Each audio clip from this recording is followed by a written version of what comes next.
We have to learn to let go and allow life to happen through us without any judgments, without any preconceived notions, just allowing life to be what it is.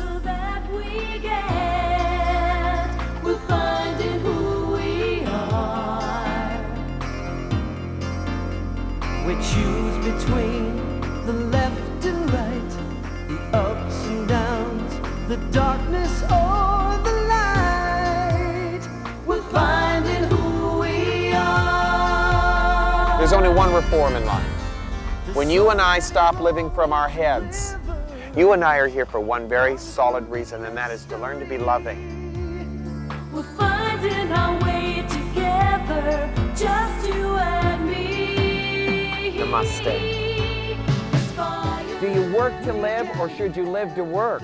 We're going to be exploring one of the most important in the Eightfold Path of Buddha, right livelihood. Come aspire with us. Until we finally see, 'cause when we seek, we find the answers. Life's a dance, and we're all dancers. Aspire, and just believe we can be everything. Aspire. When you hear the name Buddha, do you picture a statue of a bald, fat man in your favorite Chinese restaurant? Maybe he is laughing, or maybe he is serene. Do you believe his life was fact or fiction?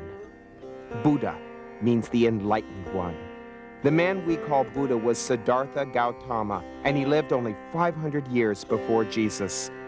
Today, Buddha's teachings are the basis for one of the world's greatest religions with more than 180 million followers. 6 years had passed since the 29-year-old Siddhartha Gautama set out from his palace, renouncing his position, his wealth, and his family. He had studied yoga and practiced rigorous austerities, but none of these practices seemed to him to be the true path to enlightenment. Remembering the auspicious meditation he had as a boy, Gautama journeyed until he found the perfect tree where he pledged to sit until enlightenment came. There he sat for 12 hours, legs crossed and hands facing upward. He focused inward to see why men and women were kept from being liberated. It is believed that an evil demon named Mara tried to keep Gautama from reaching his goal. Undaunted, the seeker touched his fingers to the ground and announced, "O Mara, this earth, impartial mother of all beings, it is my security." Thus, all attempts by Mara failed, and Gautama achieved the awakening he sought. He acquired the insight of what brings human suffering, and he learned the secret of liberation. He said, "Being myself, subject to birth, aging, disease, death, sorrow, and defilement, seeing danger in what is subject to these things, seeking the unborn, unaging, diseaseless, deathless, sorrowless, undefiled supreme security from bondage, nirvana, I attained it. Knowledge and vision arose in me. Unshakable is my deliverance of mind." Gautama arose as the Buddha.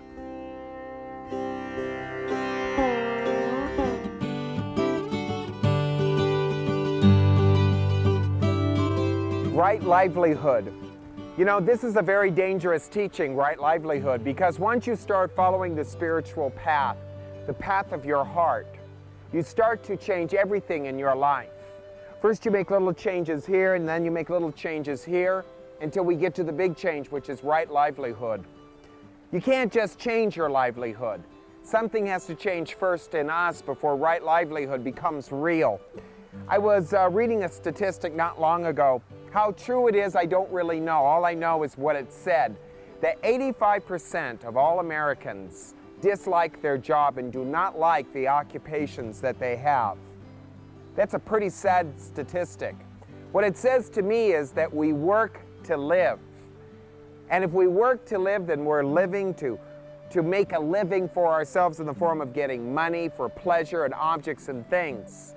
And in the Buddha's beautiful teaching of the Eightfold Path on right livelihood, he would say to us, if we are working to live in that way, then we are not living at all. We are doing great harm to ourselves.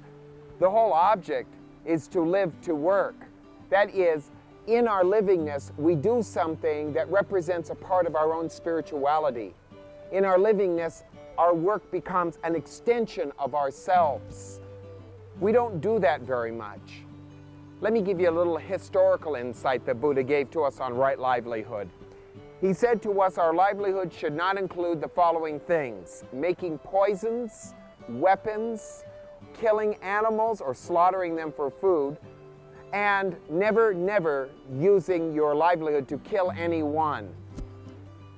Interesting, we may not do any of those things and still not have right livelihood, because it's not what we do for a living that is right livelihood, it's how we live to do the things that we do from within ourselves. When the change of consciousness starts occurring within us, we can no longer do the things that we once used to do that used to pacify our greed, our fear, our insecurity, and our anger. And our livelihood will also start to change. And this is often a very frightening thing in our life, because we get so comfortable in what we do, our livelihood becomes a routine in living, and it doesn't become something that is alive. Our livelihood should be something that is virtually alive in our life. Something so alive that as we do it, it becomes a prayer in our life, a meditation of our life. We should live to work. We should actually live to work, and most people could not say that. They work to live so they can have the pleasures and the amenities to their life. But if we do that, then we sacrifice the most important part of our living, ourselves. And that's the key here. I do great harm to myself if my livelihood is not in accord with my heart. Right livelihood is a couple of things. First, it's living in accordance with my heart. It's an outpouring of my heart. And if what I do on a daily basis that earns money for a part of my living, my keep, so to speak, so I can have clothes and shelter and transportation and food, is not something that is deeply connected to a part of my spirituality, then what I do is harmful to me. No matter how much money you and I make in the occupations that we have, if what we do only occupies our mind, our ego, our greed, our vanity, our pride, then what we do harms us. Most people cannot see this. Therefore, their livelihood doesn't really matter to them. All they care about is how much money they make, how much position they can have, and how much ego or pride or satisfaction they get out of their work. This harms us. It makes us passive to our heart.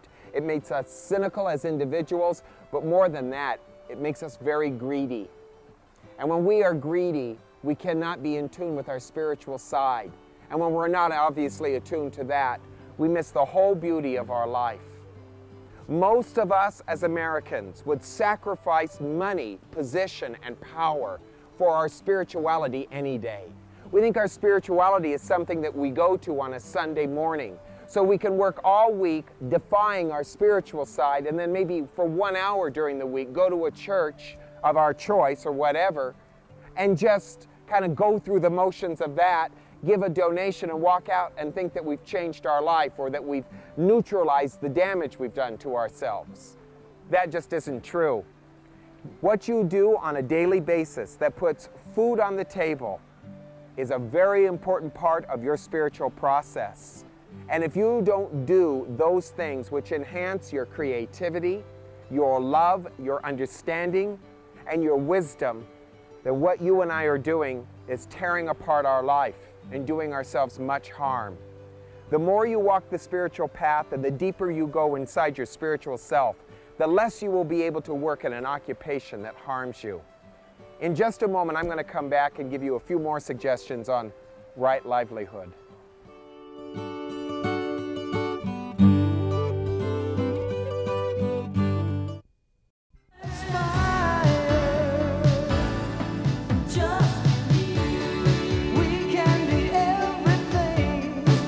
When we begin to really look into the depths of right livelihood, you can't, as I said earlier, just change your living and quote unquote be spiritual.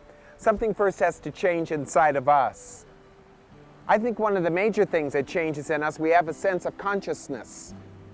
Such a sense of consciousness that we are conscious of taking advantage of other people. In fact, we are so conscious of our own consciousness that we begin to see that the important things in life are not the things that we own or the things that we have, but the person that we are.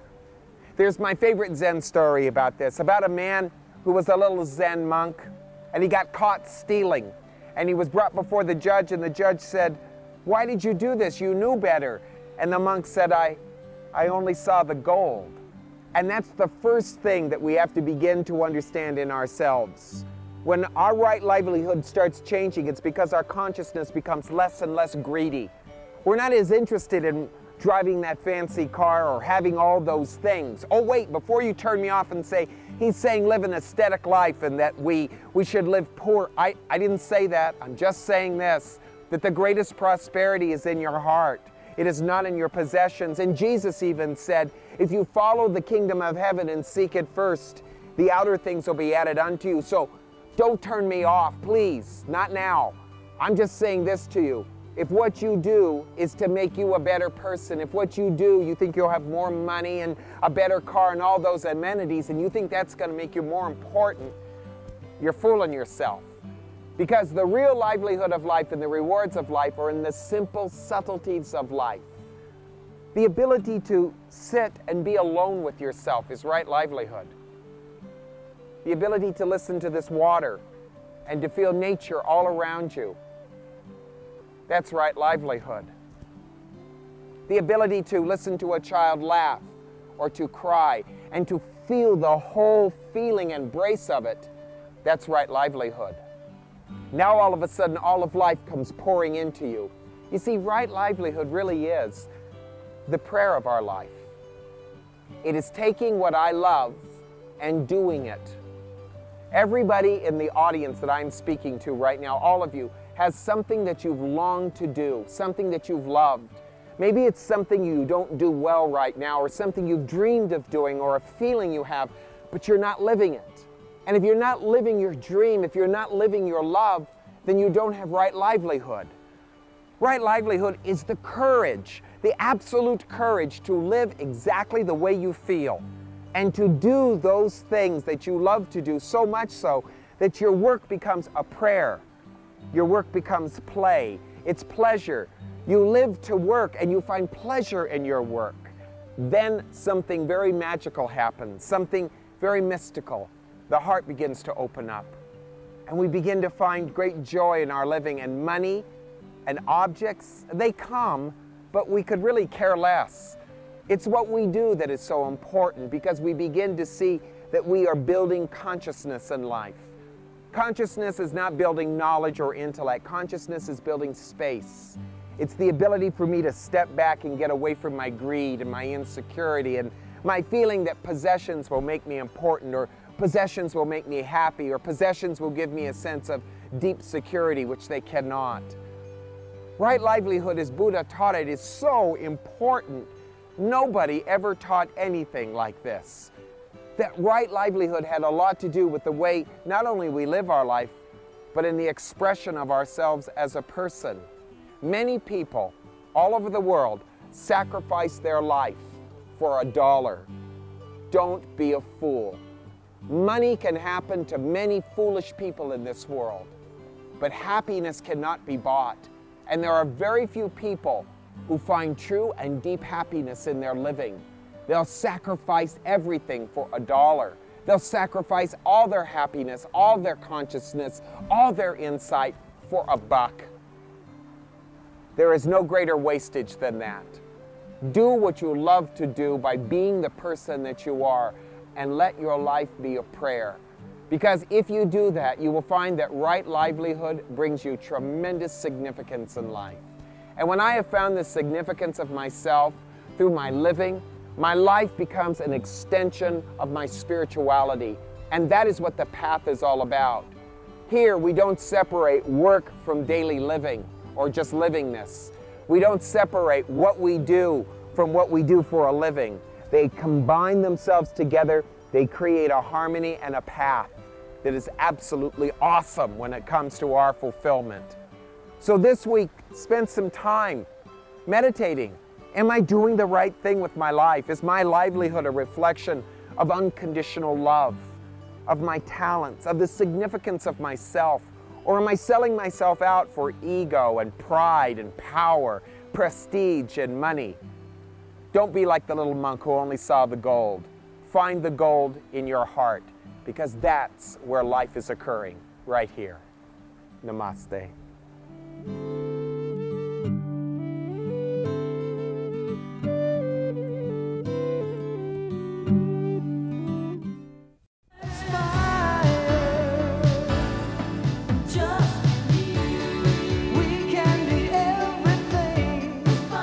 Welcome back. I'd like to give you some how-tos on right livelihood. First of all, don't separate your life from your work. If the two don't work together, then something's wrong. Most of us choose jobs that are too complicated for our own life, and therefore, if our job seeps into our personal life and vice versa, then we find ourselves in deep trouble.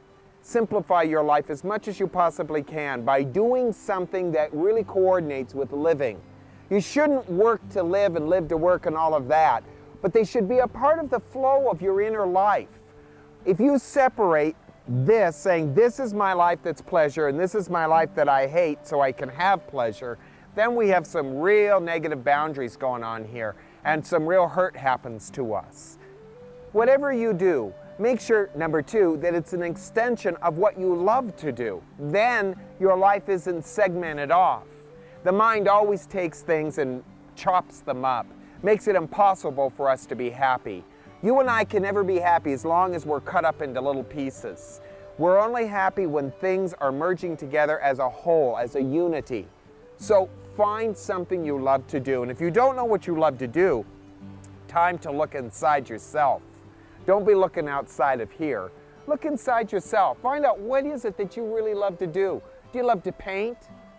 Do you love to do things with your hands, carpentry? Do you love to do things with your mind? Are there certain things that you enjoy doing, some analytical stuff? That's all a part of our experience in life. But whatever you do, try to do it with some love and begin to see that everything you do is a stepping stone, believe it or not.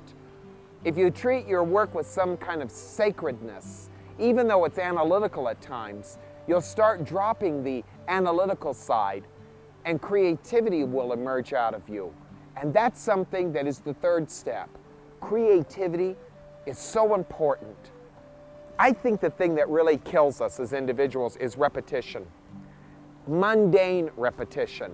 Doing a job or in careers where we do the same thing over and over and over again, so much so that we can do it in our sleep, so to speak. And you know something? We do. We fall asleep.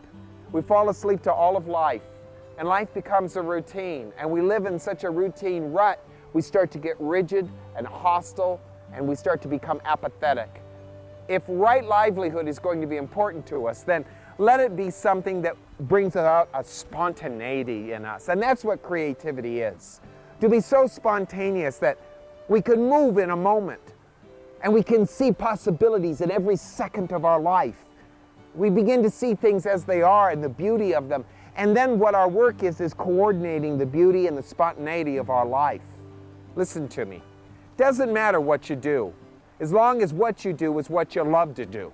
That's all that really matters. And if what you love to do is something that you really care about, you're already prosperous. Don't work to make money.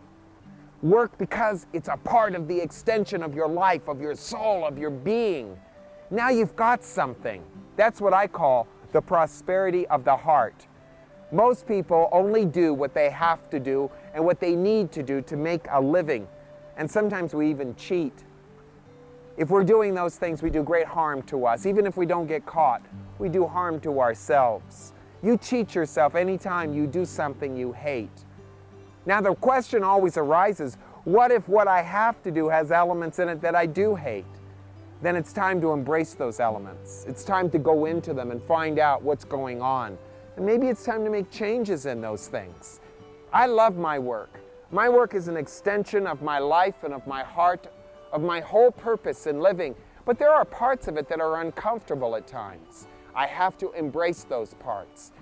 I have to begin to see what they mean in me, because what happens is I start complicating my life with little details. And then I forget that what I'm doing is what I love. So embrace it. Begin to see, am I overcomplicating my life with details, with money, with prestige, with ego, with power to get these things? If so, I need to simplify my life a little bit more. There are many people in life who would be willing to help us if we were just open. One last thing. Allow for money. I know what I'm saying here is really strange, but you'd be surprised how many people have artistic talents and abilities, but they don't allow for money to come to them. Allow for money to happen. You shouldn't be doing everything that you do in your life for money. There should be service involved, but be open. Allow money to come, and if it comes, be grateful for it. And if it doesn't come, let it be a service. Most people have a very difficult time giving themselves to life without some sort of result being involved. But if I can give my heart to my work, I am not only living in right livelihood, but I'm really deeply on the spiritual path. Namaste.